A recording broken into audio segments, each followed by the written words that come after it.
Assalamualaikum warahmatullahi wabarakatuh. Alhamdulillahi wa kafa, wassalatu wassalamu ala rasulihil mustafa wa ala alihi wa sahbihi wa manihtada, amma ba'du. Jamaah salat subuh yang dirahmati Allah, mari kita membaca basmalah bersama. Bismillahirrahmanirrahim. Senantiasa bersyukur dengan mengucap Alhamdulillahirabbil alamin, bersolawat pada Nabi dengan mengucap Allahumma sholli ala Muhammad wa ala ali Muhammad. Pada kesempatan pagi ini saya akan menyampaikan kisah Ali bin Abi Thalib menjawab pertanyaan pendeta Yahudi.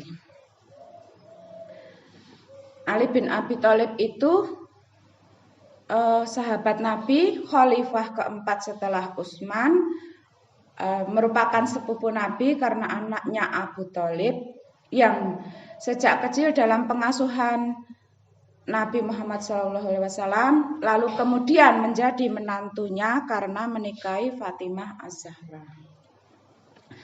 Dengan kecerdasan yang dianugerahkan Allah terhadap sahabat dari golongan anak-anak yang pertama memeluk agama Islam, Ali bin Abi Thalib mampu menjawab pertanyaan mematikan dari pendeta Yahudi yang bukan saja dampaknya menyangkut nama baik Ali radhiyallahu anhu sendiri, melainkan membawa nama baik, harkat dan martabat Islam. Seperti yang dikisahkan dari akun YouTube yang diposting oleh #TV tentang debat Umar, Ali, dan 3 pendeta Yahudi. Diriwayatkan pada suatu hari datanglah 3 orang pendeta Yahudi menghadap kepada Khalifah Umar bin Khattab radhiyallahu anhu. Berarti zaman Khalifah Umar. Kemudian berkata, "Wahai Amirul Mukminin, kami bertiga datang ingin bertanya kepadamu tentang beberapa hal. Apabila engkau bisa menjawab pertanyaan kami, maka kami bertiga masuk Islam. Tapi jika engkau tidak bisa menjawab, berarti Islam itu bukan agama yang benar dan Muhammad itu bukan seorang rasul." Dalam tantangan ini, pendeta tersebut melontarkan 6 pertanyaan yang sangat sulit, membutuhkan pemikiran yang mendalam. Jadi Umar bin Khattab memanggil Ali bin Abi Thalib karena Ali itu dikenal dengan kecerdasannya yang melebihi dari sahabat yang lain. Umar bin Khattab itu rendah hati juga, jadi menghargai sahabat yang lain. Jadi paham kapasitas masing-masing. Pertanyaan yang pertama, kapan pintu langit itu terkunci? Ya, ini pertanyaan jebakan namanya, Pak. Dia menggunakan pertanyaan yang rasanya sulit untuk dijawab.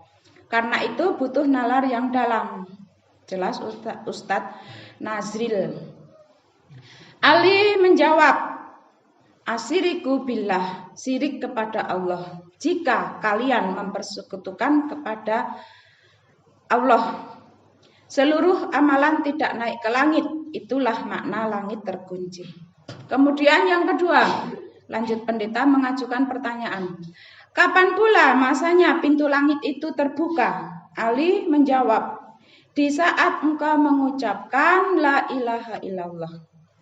Kemudian yang ketiga, lanjut pertanyaan pendeta, "Coba engkau sebutkan kuburan yang bisa berjalan sama penghuninya." Yang kalian tanyakan ini adalah Yunus bin Matta. Nabi Yunus yang berada di perut ikan, itulah kubur yang berjalan bersama penghuninya, jawab Ali. Kalau Nabi Yunus tidak banyak mohon ampun kepada Allah, maka ikan itu akan tetap mengubur Nabi Yunus di dalam perutnya. Nabi Yunus dibawa 40 hari di perut ikan ke 7 samudra baru dimuntahkan.